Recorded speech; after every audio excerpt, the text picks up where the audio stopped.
কিভাবে পেলতে হয়। ইরানের তেল দখলের হুমকি ট্রাম্পের, রিজিম চেঞ্জের দাবি আর পাকিস্তানের শান্তি আলোচনার বৈঠক। তো চলেন বন্ধুরা, আজকের আমরা আপডেটটা জানতে চলেছি।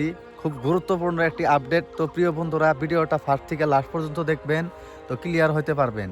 যা আপনারা স্ক্রিনের মধ্যে দেখতে পারতেছেন, USA could take the oil in Iran, Trump signal seizure of Kharg Island export hub. Donald Trump এমন এক বড় বিস্ফোরক মন্তব্য করেছে যা পুরো বিশ্বকে নাড়িয়ে দিয়েছে। প্রিয় বন্ধুরা, তিনি বলেছে যে যুক্তরাষ্ট্র চাইলে ইরানের তেল দখলে নিতে পারে। কথাটা কিরকম হাস্যকর মনে হইল না প্রিয় বন্ধুরা? বিশেষ করে তিনি টার্গেট করেছেন খার্গ আইল্যান্ড, যা ইরানের সবচেয়ে বড় তেল রপ্তানি কেন্দ্র। সেটি বিশেষজ্ঞদের মতে ট্রাম্পের এটি একটি বক্তব্য নয়, বরং এটি ইরানের অর্থনীতি ধ্বংস করার পরিকল্পনার ইঙ্গিত। প্রিয় বন্ধুরা, এর মধ্যে ট্রাম্প আরো দাবি করেন ইরানে নাকি রিজিম চেঞ্জ হয়ে গেছে, তার মানে ইরানে নাকি সরকার পাল্টে গেছে। এটা কিন্তু একদম মিথ্যা দাবি করেছে প্রিয় ডোনাল্ড ট্রাম্প। কিন্তু বাস্তবে কি জানেন প্রিয় বন্ধুরা? ইরান এখনো শক্তভাবে দাঁড়িয়ে আছে, তাদের সামরিক প্রতিরোধ এখনো চালু রয়েছে। আরো ইরানের জনগণ কিন্তু পিছিয়ে যায়নি প্রিয় বন্ধুরা, অর্থাৎ ইরান এখনো মাথা নত করে নাই। ডোনাল্ড ট্রাম্প, তুমি ইরানের সামনে মেয় কেন হয়ে গেলে? তুমি তো ভেনেজুয়েলার সামনে হিরো সেজেছিলে, কারণ ইরান জানে কাকে কিভাবে পেলতে হয়। ইসরায়েলের কথায় ডোনাল্ড ট্রাম্প উঠা বসা করে, তার কারণ কি জানেন প্রিয় বন্ধুরা? এফটিন ফাইলের উলঙ্গ ফটো, ডোনাল্ড ট্রাম্পের ফটো বেঞ্জামিন নেতানিয়াহুর কাছে রয়েছে।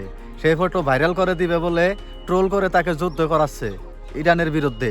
এদিকে আন্তর্জাতিক মহলেও বাড়ছে চাপ। পাকিস্তানে বসেছে একটি গুরুত্বপূর্ণ বৈঠক, এখানে চেষ্টা করতেছে বিভিন্ন দেশ যুদ্ধ থামানোর। এখানে পাকিস্তান মধ্যস্থ হিসাবে কাজ করতেছে এবং লক্ষ্য একটাই, ইরানের উপরে হামলা চলা বন্ধ করা। কিন্তু প্রশ্ন হচ্ছে, যদি সত্যি শান্তি চাও তাহলে এখনো কেন হামলা চলছে ইরানের উপরে? বিশেষজ্ঞদের মতে আমেরিকা ও তার মিত্ররা ইরানের উপরে চাপ সৃষ্টি করতে চায়, কিন্তু সেটা কোনো দিনে হবে না যেন ইরান বাধ্যতা হয়ে সারেন্ডার করে দেয়।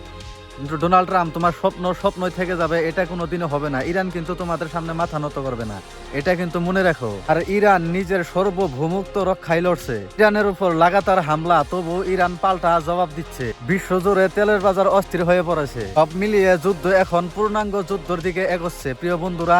সো ডোনাল্ড ট্রাম্প, তোমার তেল দখলের হুমকি এবং রিজিম চেঞ্জ এগুলো কোনোদিনও তোমার স্বপ্ন হবে না, কারণ ইরান জানে তোমাকে কিভাবে পেলতে হয়। বুঝেছো ডোনাল্ড ট্রাম্প? মধ্যপ্রাচ্যে যুদ্ধ এখন ভয়ঙ্কর রূপ নিচ্ছে। কুয়েতে বিদ্যুৎ ও পানি প্ল্যান্টে হামলা ইরানের। এই হামলায় প্রাণ হারালেন একজন ভারতীয় নাগরিক। তো এটা খুব দুঃখের বিষয় প্রিয় বন্ধুরা। বিশেষজ্ঞরা বলেছে এটা শুধু সামরিক আঘাত নয়, এটি তাদের বিরুদ্ধে আগের হামলার জবাব। অন্যদিকে যুদ্ধ থামাতে চলছে পাকিস্তানে বৈঠক, কিন্তু বাস্তবে যুদ্ধ ছড়িয়ে পড়ছে পুরো মিডল ইস্টে।